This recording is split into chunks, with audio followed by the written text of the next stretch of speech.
300 বছর কিভাবে ঘুমিয়েছিল 7 জন মুসলিম যুবক। আজকে আমরা শুনবো সেই কুদরতি গল্প। আসসালামু আলাইকুম প্রিয় ভাই ও বোনেরা। খুব সুন্দর একটি রাজ্য যার নাম ছিল রোম। রাজ্যটি ছিল যেমন বিশাল তেমনি জাঁকজমকপূর্ণ। বিশাল সেই রাজ্যের রাজার নাম ছিল দাকানুস। রাজা ছিলেন যেমন নিষ্ঠুর তেমনি অত্যাচারী। রাজ্যের ছোট বড় সকলেই তাকে খুব ভয় পেত। কেউ তার ভয়ে তার সামনে মুখ খুলতো না। রাজা দাকানুস মূর্তি পূজা করতেন এবং তিনি রাজ্যের সকলকে বলে দিয়েছেন, আমার রাজ্যের সকলেই মূর্তি পূজা করবে। যে আমার কথা শুনবে না তাকে কঠোর শাস্তি পেতে হবে, এমনকি তাকে পাথর মেরে মেরে হত্যা করা হবে। রাজ্যের প্রজারা রাজার ভয়ে মূর্তি পূজা ছাড়া অন্য কোনো ধর্ম পালন করতে সাহস পেত না। কোনো প্রজা আল্লাহকে বিশ্বাস করলেও কখনো তা বাহিরে প্রকাশ করত না। অত্যন্ত গোপনে সবার অগোচরে সে আল্লাহর ইবাদত করত। রাজার এমন ভয় ভীতি থাকা সত্ত্বেও রাজ্যে ঠিকই কিছু ইমানদার লোক ছিল। তারা মহান আল্লাহর ইবাদত করত। রাজা যখন তাদের কথা জানতে পারত তখনই তাদের ওপর ভীষণ অত্যাচার ও নির্যাতন করত। রাজার বিরুদ্ধে কিছু করার শক্তি বা সাহস সেই প্রজাদের ছিল না। তারা নীরবে মুখ বুজে রাজার অত্যাচার সহ্য করত আর মহান আল্লাহর কাছে দুহাত তুলে ফরিয়াদ করত, হে আল্লাহ, তুমি আমাদেরকে এই জালিম রাজার অত্যাচার থেকে রক্ষা করো। হঠাৎ রাজদরবারে ঘটে গেল এক অলৌকিক ঘটনা। রাজদরবারের কয়েকজন উজির নাজিরের ছেলে ইসলাম ধর্ম গ্রহণ করেছে। তারা সকলের সামনেই বলতে লাগলেন, আমরা রাজার কারণে মহান আল্লাহ পাককে অসন্তুষ্ট করতে পারবো না। এ কারণে আমরা আল্লাহর ইবাদত বাদ দিয়ে মূর্তি পূজার মতো জঘন্য কাজ করতে পারবো না। তারা মূর্তি পূজার ধারে কাছেও যেত না, বরং মূর্তি পূজারী লোকদেরকে বিভিন্নভাবে বোঝাতে শুরু করে দিলেন। রাজার উজির নাজিররা তাদের ছেলেদের মুখে এসব কথা শুনে ভয়ে আঁতকে উঠল। তারা বিভিন্নভাবে তাদের ছেলেদেরকে বোঝাতে লাগলো, তোমরা যদি মূর্তি পূজা না করে শুধুমাত্র আল্লাহর প্রতি বিশ্বাস করতে থাকো তাহলে রাজা তোমাদের কাউকে ছাড়বে না, তোমাদেরকে পাথর মেরে মেরে হত্যা করবে। কিন্তু ছেলেগুলো তাদের পিতামাতার কথা শুনলো না। আল্লাহকে ছেড়ে তারা মূর্তি পূজা করতে রাজি হলো না। তারা তাদের পিতামাতাকে স্পষ্টভাবে জানিয়ে দিলেন, আমরা রাজার মূর্তিগুলোর জন্য আমাদের মহান প্রভু আল্লাহ পাককে কখনোই অসন্তুষ্ট করতে পারবো না। তারা আরো বলল, আপনারা যে মূর্তিগুলোর পূজা করছেন সেগুলোর তো কোনো ক্ষমতা নেই, সেগুলো তো আপনাদের হাতেই তৈরি, তারা নিজেদেরকেই রক্ষা করতে পারে না, আবার আপনাদেরকে কিভাবে রক্ষা করবে? আপনারা যদি এসব মূর্তি পুজো করতে থাকেন তাহলে আল্লাহ পাক আপনাদেরকে কঠোর শাস্তি দেবেন।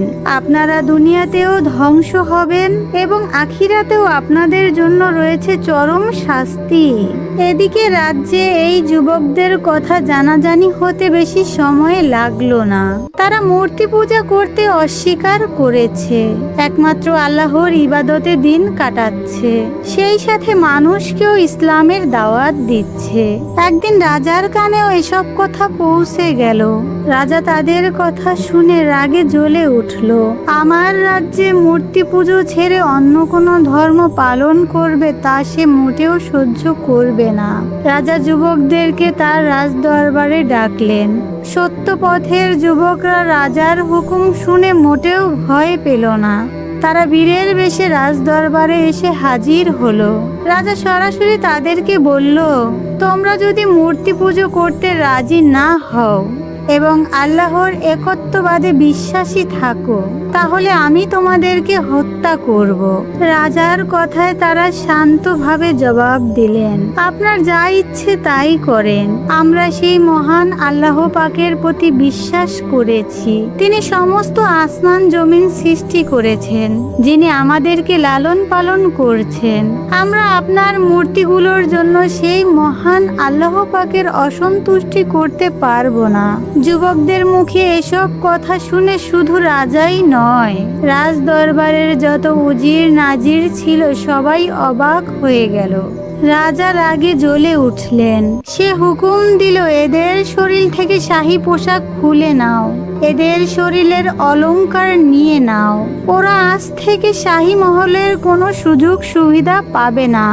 যুবকরা বলল, বেশ তাই হোক, এতে আমাদের কোনো আপত্তি নেই। আমরা শুধু চাই সেই মহান রাব্বুল আলামিনের ইবাদত বন্দিগিরি করতে। আপনার এই রাজ অনুগ্রহ আমাদের কোনো প্রয়োজন নেই। এগুলো আল্লাহ পাকের ইচ্ছে হলে যখন তখন আমাদেরকে দিতে পারেন। তিনি যখন যাকে ইচ্ছে এসব দান করেন, আবার যখন ইচ্ছে তা ছিনিয়ে নিতেও পারেন। যুবকদের এসব কথা শুনে রাজা কি করবে ভেবে পাচ্ছে না। রাজার হুকুমে পাইক পেয়াদারা যুবকদের শরীর থেকে শাহী পোশাক খুলে নিল। এরপর রাজা বলল, তোমাদেরকে আমি কয়েকদিন সময় দিলাম। এর মধ্যে তোমরা ভালো করে ভেবে দেখো, তোমরা মূর্তি পূজা করবে কিনা। যদি মূর্তি পূজা করো তাহলে ভালো কথা, তোমাদের সব কিছু ফেরত দেওয়া হবে। আর যদি না করো তাহলে তোমাদেরকে শুলে চড়ানো হবে। রাজ দরবার থেকে বেরিয়ে এসে যুবকগুলো চিন্তায় পড়ে গেলেন। রাজার হুকুম মেনে না নিলে রাজা অবশ্যই তাদেরকে হত্যা করবেন। সে তাদের কাউকেই বাঁচতে দেবেন না। কিভাবে এই কঠিন বিপদ থেকে রক্ষা পাবেন তারা? তোমরা কি জানো? তারা মহান আল্লাহর দরবারে দুহাত তুলে দোয়া করতে লাগলেন যেন এই মহা বিপদ কেটে যায়। এভাবেই এক সময় রাত পেরিয়ে দিন হলো, আর দিন ফুরিয়ে রাত এলো। শেষ পর্যন্ত তারা এক রাতের আধারে সবাই মিলে ঘর ছেড়ে বের হয়ে পড়ল। তারা সিদ্ধান্ত নিলেন আপাতত কয়েকটা দিনের জন্য কোনো পাহাড়ের গুহায় আশ্রয় নেবেন, আর সেখানেই নিরিবিলিতে আল্লাহর ইবাদত করবেন। আর সুবিধে মনে করলে সেখান থেকে বের হয়ে আসবেন। এসব চিন্তা করেই তারা বাড়ি থেকে কিছু ধন সম্পদ সাথে নিয়ে নিলেন। সেগুলোর কিছু অংশ আল্লাহর পথে দান করলেন, আর বাকিটুকু নিয়ে পাহাড়ের দিকে রওনা হলেন। ভয়ে ভয়ে তারা পথ চলছিল। পথেই এক কৃষকের সাথে দেখা। কৃষকটি একটি কুকুর সাথে নিয়ে কোথাও যেন যাচ্ছিল। তাকেও তাদের সঙ্গী করে নেওয়ার জন্য অনুরোধ করতে লাগলো, কিন্তু তারা নিজেদের নিরাপত্তার কথা ভেবে কৃষক আর তার কুকুরটিকে দূর করে দিতে চাইলেন। কিন্তু তারা তো নাছোড়বান্দা, তাদের সাথে লেগেই রয়েছে। কিছুতেই তারা যুবকদের সঙ্গ ছাড়তে রাজি হলো না। কুকুরটিকে তাড়ানোর জন্য তারা অনেক চেষ্টা করলেন। লাঠি দিয়ে ভয় দেখালেন, পাথর ছুঁড়ে মারলেন, আদর করে মিষ্টি স্বরে বোঝানোর চেষ্টা করলেন, কিন্তু কুকুরটি কিছুতেই তাদের পিছু ছাড়লো না। এভাবেই তারা পাহাড়ের কাছে চলে আসলেন। কৃষকটি তাদেরকে বলল, এই পাহাড়ের মধ্যে একটি গুহার কথা আমি জানি, যেখানে আপনারা আশ্রয় নিতে পারেন। আপনাদের কোনো অসুবিধা হবে না। কৃষকের কথায় তারা রাজি হয়ে গেলেন। ফলে কৃষক তাদেরকে পথ দেখিয়ে সুন্দর এক গুহার কাছে নিয়ে এলো। সেখানে তারা মহান আল্লাহ পাকের ইবাদতে মশগুল হয়ে পড়লেন। এদিকে রাজা রাজ্য ভ্রমণে বের হয়েছিল, এজন্য সে কিছুদিন যুবকদের কোনো খোঁজ খবর নিতে পারেনি। রাজ্য ভ্রমণ শেষে এক সময় সে আবার রাজধানীতে ফিরে এলো। রাজদরবারে বসেই সেই যুবকদের কথা জিজ্ঞেস করলো। সকলে বলল, যুবকদের খুঁজে পাওয়া যাচ্ছে না। রাজার সৈন্যরা চারিদিকে খোঁজা শুরু করলো, কিন্তু কেউই তাদের কোনো খোঁজ খবর দিতে পারলো না। এদিকে যুবকরা তো দিন রাত আল্লাহর ইবাদত করছে। তাদের মধ্যে তামলিখা নামের একজন যুবক ছিল। সে ছদ্মবেশ ধারণ করে রাতের বেলায় শহরে চলে আসতেন। শহর থেকে সবার জন্য খাবার কিনে আনতেন, আর প্রয়োজনীয় সব খোঁজ খবরও নিয়ে আসতেন। এভাবেই কেটে গেল কয়েকটা দিন। কিন্তু একদিন তামলিখা ফিরে এসে দুঃসংবাদ জানালেন তাদেরকে। তিনি বললেন, রাজা সফর থেকে ফিরে এসেছে। রাজার পাইক পেয়াদারা আমাদেরকে খুঁজছে। তারা আমাদেরকে কিছুতেই বাঁচতে দেবে না। তামলিখার মুখে এসব কথা শুনে যুবকগুলো মহান আল্লাহর দরবারে সিজদায় পড়ে গেলেন। তারা মহান রাব্বুল আলামিনের দরবারে ফরিয়াদ জানালেন, হে আল্লাহ, তুমি আমাদেরকে এই জালিম রাজার হাত থেকে রক্ষা করো। এরপর তারা একে অন্যকে বিভিন্ন রকম সান্ত্বনা দিলেন। হঠাৎ তাদের চোখে রাজ্যের ঘুম নেমে এলো। দেখতে দেখতে অল্প সময়ের মধ্যেই তারা সেখানেই ঘুমিয়ে পড়লেন, আর কুকুরটি তাদের পাহারার জন্য বসে রইল পাশেই। এদিকে রাজা দাকানুস অনেক খোঁজ খবর করেও তাদের সন্ধান পেল না। শহরের গণ্যমান্য লোকদের ডেকে বললেন, এই যুবকদের না পেয়ে আমি অত্যন্ত দুঃখ পেয়েছি। তারা যদি আমার মূর্তি পূজার ধর্মে ফিরে আসতো তাহলে আমি তাদেরকে মাফ করে দিতাম, তাদের সবকিছু আবার ফিরিয়ে দিতাম। গণ্যমান্য লোকেরা বলল, আপনি তো এমনিতেই তাদের প্রতি যথেষ্ট দয়া দেখিয়েছেন, কিন্তু তারা তো আপনার কোনো কথা শুনতেই রাজি হয়নি। তারা আপনার অবাধ্য হয়ে অত্যন্ত বড় অপরাধ করেছে। গণ্যমান্য লোকেদের মুখে এমন কথা শুনে রাজা রাগ হয়ে গেলেন। সে যুবকদের পিতা মাতাকে দরবারে হাজির করার হুকুম দিল। রাজার হুকুমের সঙ্গে সঙ্গে তাদেরকে দরবারে হাজির করা হলো। রাজা জল্লাদকে ডাকলেন এবং ছেলেগুলোর বাবা মাকে ফাঁসি দেওয়ার হুকুম দিলেন। ছেলেগুলোর বাবা মা ভয়ে আঁতকে উঠল। তারা বলল, মহারাজ, আমরা তো কোনো ভুল করিনি, আমরা তো আপনার কথা মতোই চলেছি, কিন্তু আমরা আমার ছেলেদেরকে অনেক বোঝানোর চেষ্টা করেছি, কিন্তু তারা আমার কথা শোনেনি। তারা আপনার অবাধ্য হয়ে খারাপ কাজ করেছে, কিন্তু আমরা তো আপনার অবাধ্য নই। আপনি যা হুকুম করেন তাই আমরা মাথা পেতে নেই। আমাদের ছেলেমেয়েরা কি করেছে, কোথায় পালিয়ে গিয়েছে সে সম্পর্কে আমরা কিছুই জানি না। আর তারা কি করেছে না করেছে তাদের জন্য আমাদেরকে দায়ী কেন করছেন? তাদের জন্য কেন আপনি আমাদেরকে ফাঁসি দিবেন? তাদের মুখে এসব কথা শুনে রাজা তাদেরকে ছেড়ে দিলেন। তারপর রাজা তার সৈন্যদের হুকুম দিলেন, ছেলেগুলোকে খুঁজে নিয়ে আসো। রাজ্যের যেখানেই তারা লুকিয়ে থাক তন্ন তন্ন করে খুঁজে নিয়ে আসো। রাজার সৈন্যরা পুরা দেশে তন্ন তন্ন করে খুঁজতে লাগলো সেই ছেলেগুলোকে। তারাও খুঁজে কোথাও কিছু পেল না। অবশেষে তারা ব্যর্থ হয়ে রাজদরবারে ফিরে আসলো। তারা রাজাকে বলল, রাজামশাই, আমরা পুরো রাজ্য ঘুরে দেখেছি, ছেলেগুলো কোথাও নেই, কিন্তু কোনো একজন ব্যক্তি বলছিল তারা পাহাড়ের মধ্যে লুকিয়ে আছে, কিন্তু আমরা আপ্রাণ চেষ্টা করে সবগুলো পাহাড়ে খুঁজেও তাদেরকে পেলাম না। এসব কথা শুনে রাজা নিজেই তাদের সৈন্য সামন্ত নিয়ে পাহাড়ে চলে গেলেন। অনেক খোঁজাখুঁজির পর শেষে রাজা ওই পাহাড়টির গুহার সামনে গেলেন। রাজা গুহাটি দেখেই তার অনেক সন্দেহ হলো। আমার মনে হচ্ছে ওই ছেলেগুলো ওই গুহার মধ্যেই লুকিয়ে আছে। রাজা তার দুটি সৈন্যকে হুকুম দিল, তোমরা গুহার ভেতরে যাও এবং ভেতরে গিয়ে দেখে আসো ছেলেগুলো সেখানে আছে কিনা। রাজার হুকুম শুনে সৈন্যগুলো ওই গুহার ভেতরে পা দিল, কিন্তু কি আশ্চর্য, তারা গুহার ভেতরে পা রাখতে পারলো না। তারা গুহার মুখে পা দিতেই ভয়ে আঁতকে উঠল। তাদের শরীর ভয়ে অবশ ও ঠান্ডা হয়ে আসলো। গুহার ভেতর প্রবেশ করার সাহস তারা পেল না। তাদের মনে হলো গুহার ভেতর বিশাল বড় একটি কোনো দৈত্য দানব বা ভয়ঙ্কর কিছু ঘাপটি মেরে বসে আছে। গুহায় ঢোকার সাথে সাথে তাদের ছিঁড়ে বিড়ে ছিন্ন বিচ্ছিন্ন করে ফেলবে। গুহাটির সামনে দেখতে বিশাল, ভয়ঙ্কর এবং আশ্চর্যজনক। ভীষণ আতঙ্কে আচ্ছন্ন রাজা কিছুতেই গুহার ভেতরে আর পা দিতে পারলেন না। কিছুক্ষণ চেষ্টা করলেন, তারপরে হাল ছেড়ে দিলেন।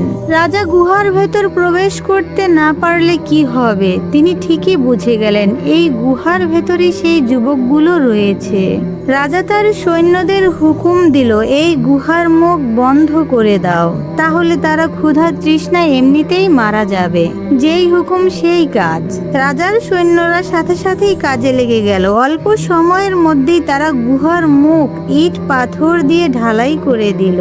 এমন ভাবে গুহার মুখটি ঢালাই করে দিল যেন বাহিরের কোনো আলো বাতাস কিচ্ছু প্রবেশ করতে না পারে। রাজা মনে মনে ভাবছে, তাদেরকে আমি জীবন্ত কবর দিয়ে দিলাম। রাজা আরো ভাবছে, ছেলেগুলো হয়তোবা গুহার ভেতর বসে থেকে দেখছে আমি গুহার মুখ বন্ধ করে দিচ্ছি, কিন্তু তাদের কিছু করার নেই। আসলে রাজা তো বুঝতেও পারছে না, যুবকরা এসবের কিছুই জানে না, কারণ আল্লাহ তাআলা তাদেরকে অনেক আগেই ঘুম পাড়িয়ে রেখেছেন। এই রাজ্যে দুইজন ঈমানদার লোক ছিল, তারা গোপনে আল্লাহর ইবাদত করত। তাদের নাম ছিল বেদরস আর রোনাস। তারা রাজার ভয়ে নিজেদের ঈমানের কথা প্রকাশ করত না। রাজা গুহার মুখ বন্ধ করে সৈন্য সামন্ত নিয়ে চলে যাওয়ার পরই এই লোক দুজন একটি ফলকের মধ্যে সেই যুবকদের নাম, ঠিকানা, বংশ পরিচয় লিখে তা একটি তামার সিন্দুকে ঢুকিয়ে সিন্দুকটি গুহার আড়ালে রেখে আসলো। এরপর থেকে কোনো লোকই আর যুবকগুলোর কোনো সন্ধান পেল না। দিন পেরিয়ে গেল, রাত পেরিয়ে গেল, এভাবে মাসের পর মাস, বছরের পর বছর কেটে গেল। দেখতে দেখতে 309টি বছর পেরিয়ে গেল। অত্যাচারী রাজা দাকনুসের মৃত্যু হয়েছে বহু আগেই। এরপর একের পর এক আরো কত রাজা এলো গেল। শেষে রাজ্যের দায়িত্ব নিলেন একজন ঈমানদার বাদশাহ। তিনি মূর্তিগুলো ভেঙে গুড়িয়ে দিয়েছিলেন। তখন দেশের মানুষ নির্ভয়ে এক আল্লাহর ইবাদত করতে পারতেন এবং দেশের সকলেই মূর্তিগুলোকে ঘৃণা করতে লাগলো। আর ঠিক এমনি সময় যুবকদের ঘুম ভেঙে গেল দীর্ঘ 309 বছর পর। সুবহানাল্লাহ। এই রাজ্যের মানুষগুলো এক আল্লাহয় বিশ্বাস করলেও একটি ব্যাপার নিয়ে তাদের মধ্যে সন্দেহ দেখা দিল। অনেক লোকই কিয়ামতের ব্যাপারটি বুঝতে পারছিল না, তাই এ নিয়ে তারা বিভিন্ন ভাবে ঝগড়া বিবাদ করতে লাগলো। কেউ কেউ বলল, মৃত্যুর পর তো মাটি আমাদের শরীর খেয়ে শেষ করে ফেলবে, আমাদের শরীর বলতে তো আর কিছুই বাকি থাকবে না, তাহলে আমরা কিয়ামতের দিন আবার কিভাবে জীবন লাভ করব? আর কিভাবেই বা আমাদেরকে আল্লাহর সামনে দাঁড় করানো হবে? আর কিভাবেই আল্লাহ তখন আমাদের বিচার করবেন? আর কিছু লোক এসব নিয়ে কোনো বিতর্কই করত না। তারা আল্লাহর প্রতি সম্পূর্ণ বিশ্বাসী ছিলেন। তারা বিশ্বাস করতেন অবশ্যই আমাদের সবাইকে কিয়ামতের কঠিন দিনে আল্লাহ পাকের সামনে দাঁড়াতে হবে। তখন আমাদের সবারই ভালো মন্দ কাজের বিচার হবে, তারপর ভালো কাজের জন্য পুরস্কার হিসেবে জান্নাত দেওয়া হবে এবং খারাপ কাজের জন্য শাস্তি হিসেবে জাহান্নামের শাস্তি ভোগ করতে হবে। রাজ্যের মধ্যে এই দুটি দলের মধ্যে তর্ক বিতর্ক চলতেই লাগলো।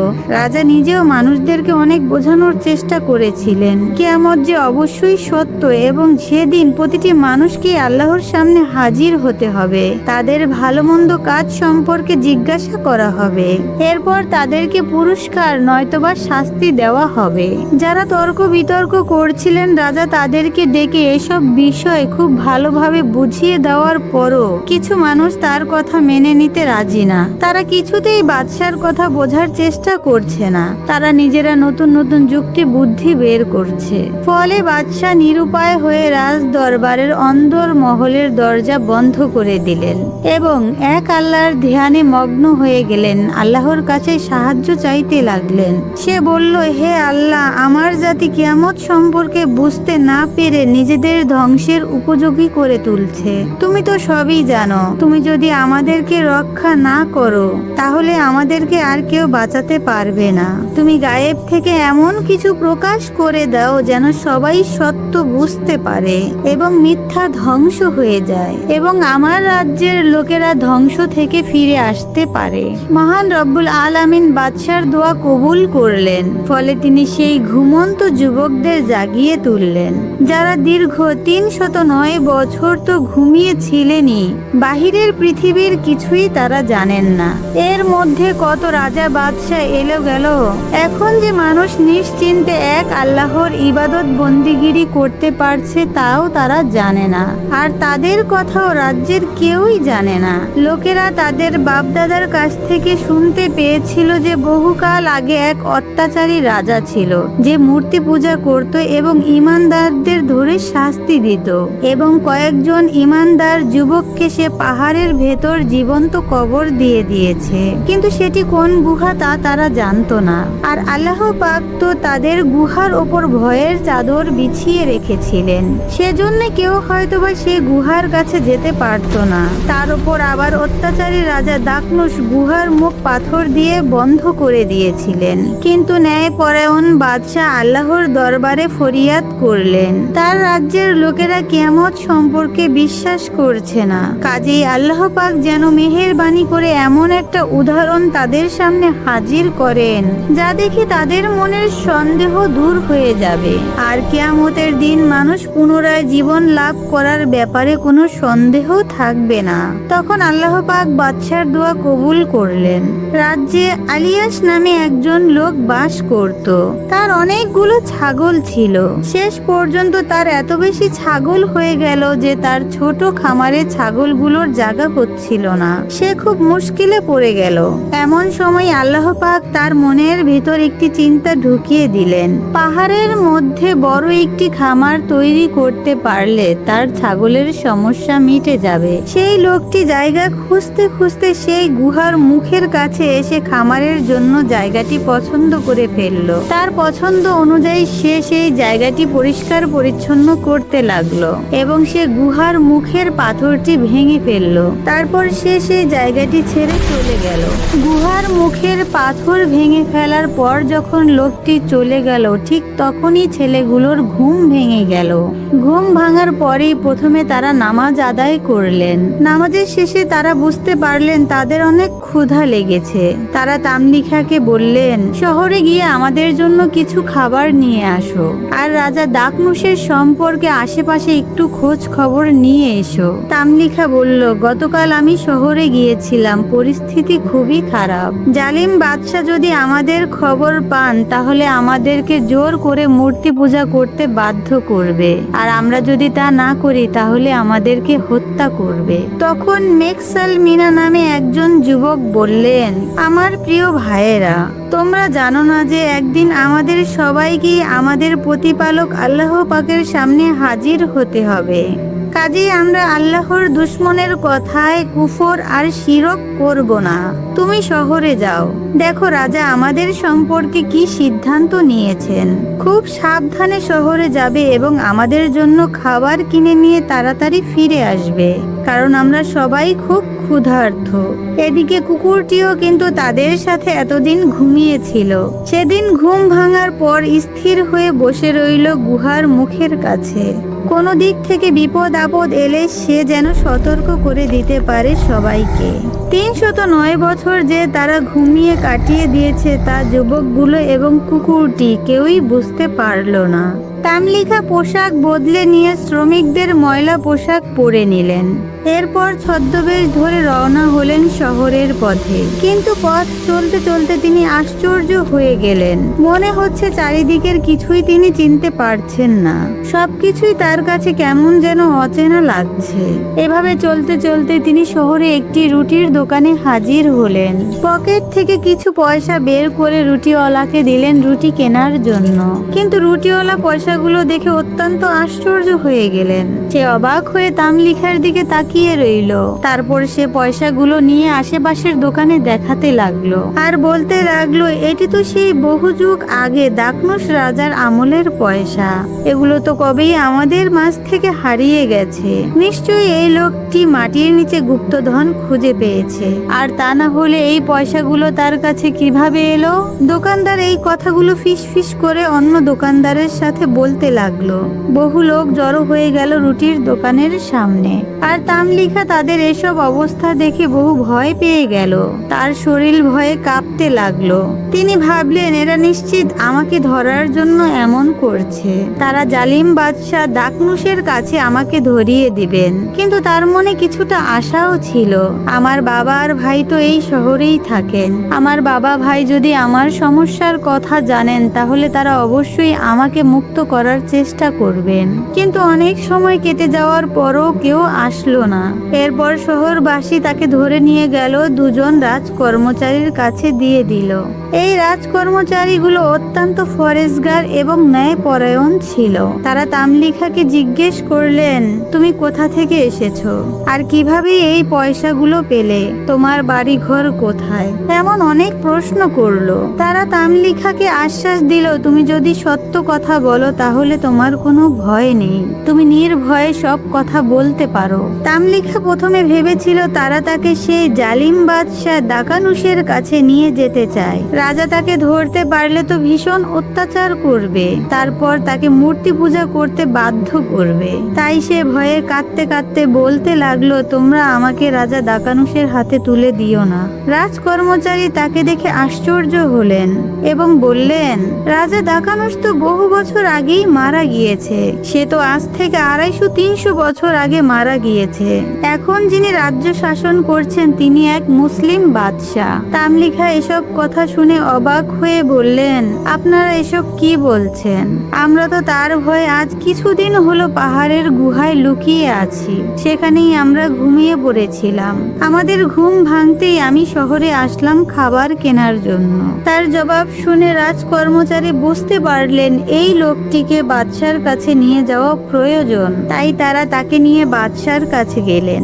রাজদরবারে পৌঁছানোর পর বাদশাহ তামলিখাকে অনেক প্রশ্ন করলো। তামলিখার কথাবার্তা শুনে সে অবাক হয়ে গেল। তামলিখা বললেন, যদি আমার কথা আপনার কোনো সন্দেহ হয় তাহলে আমার সাথে চলুন, নিজের চোখেই সব দেখতে পাবেন। সেই গুহাটি এখান থেকে বেশি দূরে নয়। বাদশাহ অভিজাত চেহারার এই যুবকটিকে অবিশ্বাসও করতে পারছিল না। তিনি কিছু খাদ্য ও পানি নিয়ে নিলেন, তারপর তাকে নিয়ে রওনা হলেন পাহাড়ের দিকে। এদিকে তামলিখার ফিরতে দেরি দেখে তার সাথীরা অত্যন্ত চিন্তিত হয়ে পড়ল। তামলিখার রাজা দাকানুসের হাতে ধরা পড়ে গেল নাকি সেই চিন্তায় তারা ব্যাকুল। আর যদি ধরা পড়েই যায় তাহলে তাদের অবস্থা কি হবে? কিভাবে তারা নিজের ঈমানকে রক্ষা করবে এই ভেবেই তারা অস্থির। তারা নামাজে দাঁড়িয়ে আল্লাহর দরবারে কান্নাকাটি করতে শুরু করে দিলেন। ঠিক এমনি সময়ে তামলিখা এসে হাজির হলেন, কিন্তু তার সাথে ছিল বহু লোক। গুহার ভেতর থেকে যুবকগুলো এত লোক দেখে অত্যন্ত ভয় পেয়ে গেলেন। তারা ভেবেছিলেন রাজা দাকানুস তামলিখাকে ধরে ফেলেছে, তারপর তাকে অত্যাচার করে সবকিছু জেনে নিয়েছে। এখন তারা এসেছে তাদেরকে ধরে নিয়ে যাওয়ার জন্য। তামলিখা লোকজনকে বাহিরে রেখে নিজেই গুহার ভেতর প্রবেশ করলো। তিনি যুবকদের সব কথা খুলে বললেন। ঠিক সেই সময় বাদশাহ গুহার ভেতর প্রবেশ করলো। তিনি সেখানে একটি তামার সিন্দুক দেখতে পেলেন। সিন্দুকটির ওপরে রূপালী সিল মোহর লাগানো ছিল। তিনি দেশের গণ্যমান্য লোকদের ডাকলেন। এরপর সবার সামনে সেই সিন্দুকটি খুলে ফেলা হলো। তার ভেতরে দুটি সীসার ফলনও পেয়েছিলেন। সীসার ফলনটিতে ওই যুবকদের নাম, ঠিকানা, বংশ পরিচয় এবং তাদের হারিয়ে যাওয়ার কথাও উল্লেখ ছিল। আরো লেখা ছিল, যখন জালিম রাজা দাকানুস তাদের লুকিয়ে থাকার খবর পায় তখন এই গুহার মুখ বন্ধ করে দেয়। আমরা তাদের অবস্থান লিখে রাখলাম যাতে পরবর্তীকালের মানুষরা তাদের পরিচয় জানতে পারে। তখন সবাই জানতে পারলো যে এই গুহার মধ্যে তারা 309 বছর ঘুমিয়েছিলেন। মানুষ বুঝতে পারলো যে আল্লাহ তাদেরকে এভাবে শত শত বছর ঘুম পাড়িয়ে রাখতে পারেন। কোনো খাদ্য পানির দরকার হয় না, তাদের শরীরে একটুও ক্ষতি হয় না। দুনিয়ার এত পরিবর্তন কিছুই তারা টের পেল না। সেই আল্লাহ পাক মানুষের মৃত্যুর পর এমনি ভাবে কিয়ামতের দিন সবাইকে হাজির করতে পারবেন। বাদশাহ বুঝতে পারলেন তার দোয়ার কারণেই কিয়ামতের ঘটনার সত্যতা বোঝানোর জন্য আল্লাহ পাক তার সময় এই যুবকদের ঘুম ভাঙিয়ে দিয়েছেন। রাজ্যে যারা কিয়ামত সম্পর্কে বিতর্ক সৃষ্টি করছিল তারাও এই ব্যাপারটি বুঝতে পারল। বাদশাহ অত্যন্ত আনন্দিত হলেন। তিনি যুবকদের জড়িয়ে ধরলেন। তারা তখন সেখানে আল্লাহ পাকের তাসবিহ পড়ছিলেন। এরপর যুবকগুলো বাদশাহকে বললেন, আমরা আপনাকে আল্লাহর জিম্মায় রেখে যাচ্ছি। আল্লাহ আপনাকে এবং আপনার রাজ্যকে হেফাজত করুক। জিন আর মানুষ ক্ষতি থেকে আপনাদের রক্ষা করুক। এসব কথা বলে তারা বাদশার কাছ থেকে বিদায় নিলেন। এরপর তারা আবার শোয়ার জায়গায় গিয়ে শুয়ে পড়লেন। আর আল্লাহ পাক পাক তাদেরকে সেখানেই মৃত্যু দিয়ে দিলেন। সুবহানাল্লাহ। বাদশাহ তাদের ওপর কাপড় বিছিয়ে দিলেন আর সিদ্ধান্ত নিলেন যে তাদের প্রত্যেককে স্বর্ণের সিন্দুকের মধ্যে রেখে দেবেন। কিন্তু সে রাতেই বাদশাহ স্বপ্নে দেখলেন যে তারা বলছে, আমরা স্বর্ণ দিয়ে নয়, মাটি দিয়ে সৃষ্টি, আবার আমরা মাটির সাথেই মিশে যাব। কাজেই যেভাবে আমরা আগে এই গুহায় ঘুমিয়েছিলাম সেভাবেই আমাদেরকে রেখে দাও, যতক্ষণ না আল্লাহ পাক আমাদেরকে পুনরায় জীবিত করেন। বাদশাহ তার চিন্তা পরিত্যাগ করলেন।